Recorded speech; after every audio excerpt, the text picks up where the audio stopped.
In this video, a group of B-24 liberators are deep on a mission over German territory when, in a tragic story that has long since been lost to the pages of history, one bomber crew would actually somehow watch their own plane go down in flames, and then how the entire event was captured forever in a brutal series of infamous photographs.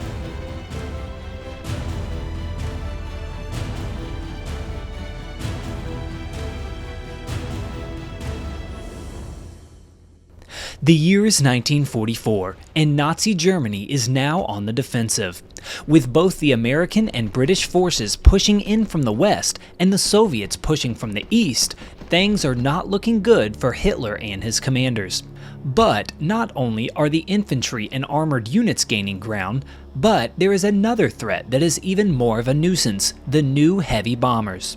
As World War II progressed, it became clear that bombers like the HE-111 or many of the other simple twin-engine bombers that began design and implementation in the late 1930s were no longer the best possible answer to cripple your opponent. It quickly became known that long-range bombers were the best asset that a country could have. And so the United States, once this became clear, began production of the B-17 and B-24 in very high numbers. Their job was to come in at a high altitude, and as the Norden bomb sight continued to get better, pinpoint, drop their payloads, take out strategic targets, and cripple the enemy's ability to make war. Utilizing this new military tactic, American forces are aggressively bombing strategic targets all across German-occupied countries in order to cripple her ability to wage war. Thousands of air crews take part in these efforts, but not without their losses, as bombers are being shot down by flak and German fighters every day. In these many American losses, there is one story in particular that stands out. This would be the tale of B-24 Liberator Extra Joker. Named after a deck of cards, Extra Joker was a B-24 assigned to the 451st Bomb Group based in Italy in the summer of 1944. And while other bombers get the majority of credit in World War II, the forgotten workhorse of the U.S. Army Air Force was indeed the B-24 Liberator. The B-24 and the B-17 were designed off the same theory: you need a long-range heavy bomber, versus the B-29, which is a very heavy bomber, as they called them. The B-24 flew farther, flew higher, flew faster, carried more. On paper, it was better than the B-17. In reality, I don't know that it was. It depends on who you ask. B-17 crews badmouth B-24s and call it the box. The B-17 came in. B-24 crews, I've known them to, even the ones that I've known that were in their late 90s, were ready to fight you on the ramp if you told them the B-17 was better than the B-24. But the B-24 it was not as strong as the B-17 due to construction. It had that narrow Davis wing on it, with the lay of the landing gear folded into the wing versus into the nacelle of the engine like the B-17 did. With it folding into the wing like it did, you had a very large area, 60 some odd inches in diameter, that was naturally weak because there wasn't a second skin instead of stringers on there.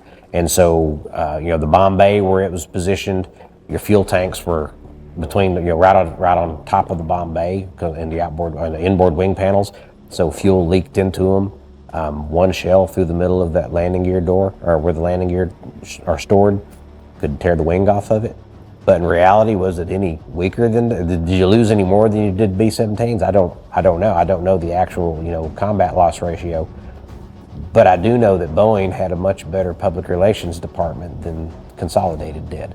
And if you look at the early newsreels, that's all you see is B-17s. William Wyler doing the Memphis Belle documentary, that's what got everybody in the world to know what the B-17 was. The name Flying Fortress had some pizzazz to it. Liberator, nobody really knew what that was. It didn't really matter early in the war. I think if Consolidated would have had a better public relations department, the B-24 would be looked back at way more fondly today than it is. It might rival the B-17 as far as popularity. It would never be as pretty, because few things are as pretty as a B-17. But the B-24 was a genuine workhorse and was a very good airplane for what it was designed to do. It just wasn't a B-17. And at the end of the day, that's the failure of the B-24 was in people's minds. It's not a B-17. Extra Joker and her crew flew many missions for about 2 months in Italy until the fateful day of August 23rd of 1944. On this morning, the 451st was assigned to bomb an industrial target in Austria, but recently there had been a rule change that would greatly impact the outcome of this mission. This new rule stated that the lead bomber of any flight would have to be outfitted with the new Norden bomb sight. The Norden bomb sight was a groundbreaking invention that allowed bombardiers to target precisely where they would drop their payloads, accounting for wind, altitude, and speed. After its recent introduction, American bombers became substantially more accurate and began to see much better results from their bombing runs. But for this mission on August 23rd, there was a problem. Extra Joker's bombardier was assigned to be the lead flight bombardier for this mission, but Extra Joker had not yet been outfitted with a new Norden bomb sight. Thus, they were not in line with the new rule. To fix this issue, it was decided that the crew of Extra Joker would switch planes with another B-24 named Thundermug, which did in fact have the new bomb sight installed. This was not necessarily anything unusual, as many crews often had to fly different aircraft for various reasons.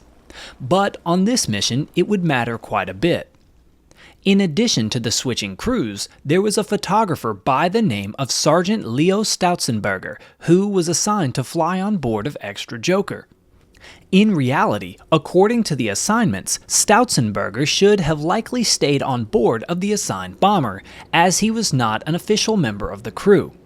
But in the confusion, he actually switched planes with that crew, joining them on board of Thundermug in the lead position. But the crew did not even notice him on board until they were already in the air. Once they had taken off, there were also additional problems. As they were supposed to have a 7-aircraft flight in the final element of this bombing group, 3 of the B-24s had issues and had to turn back for base, leaving them with just 4 in the trailing element. And being the last element of this group, which was the most vulnerable to attack, meant that they were even more exposed to fighters. But after radioing to their commanding officer to try and adjust the formation accordingly, he declined, stating that he did not expect any resistance on this mission. This would prove to be a fatal order. A few hours later, as they neared the target in Austria, they prepared for the bombing run. The crew on board of Thundermug could see their own usual aircraft, Extra Joker, flying right next to them in the 4-plane formation. It had been a peaceful flight so far, but then, a few miles away from the target, a call came out over the radio. Bandits 6 o'clock high.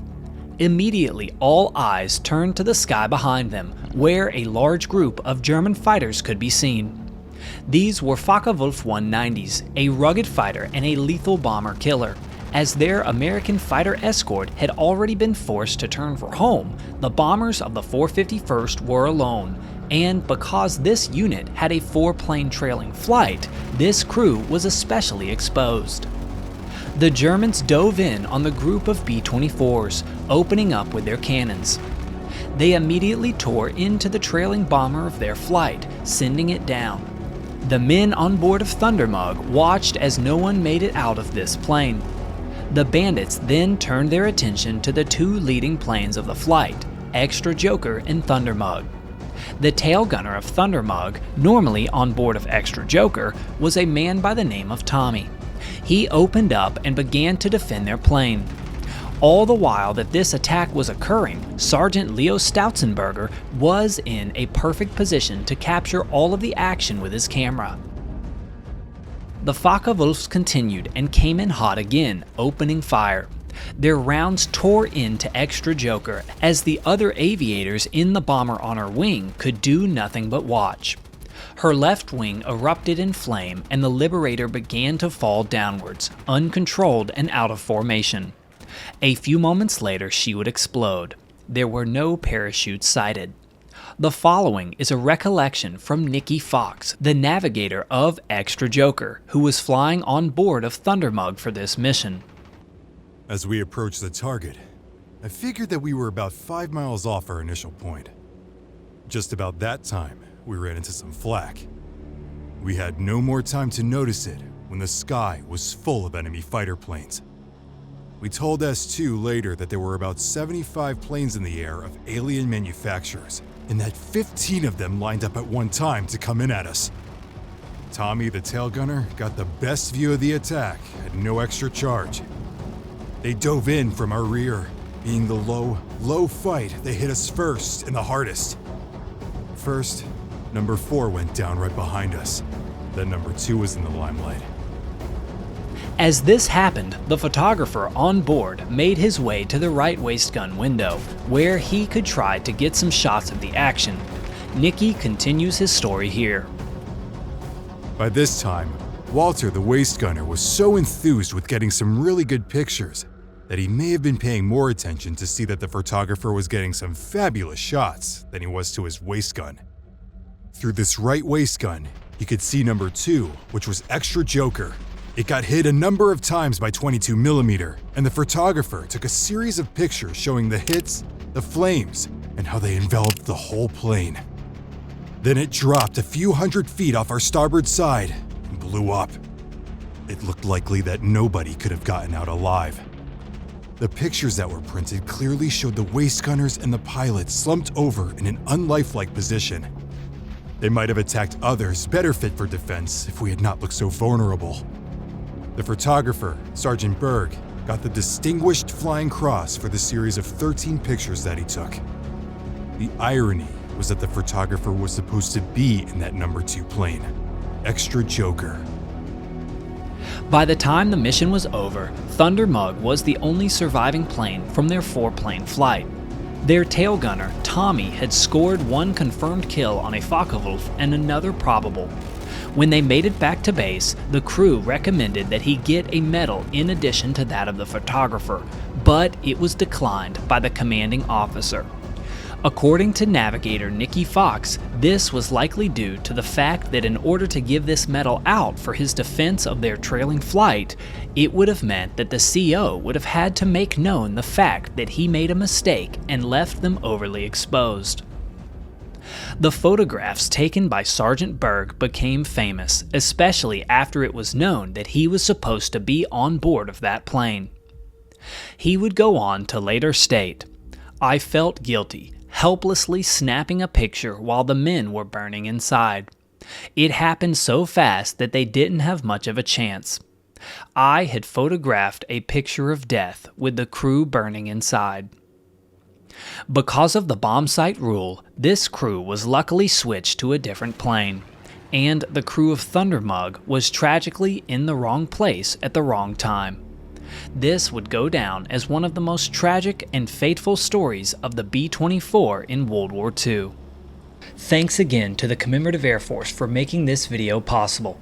Go see their flying B-24 at the links below and support what they do. Comment what I should cover next, and please consider subscribing.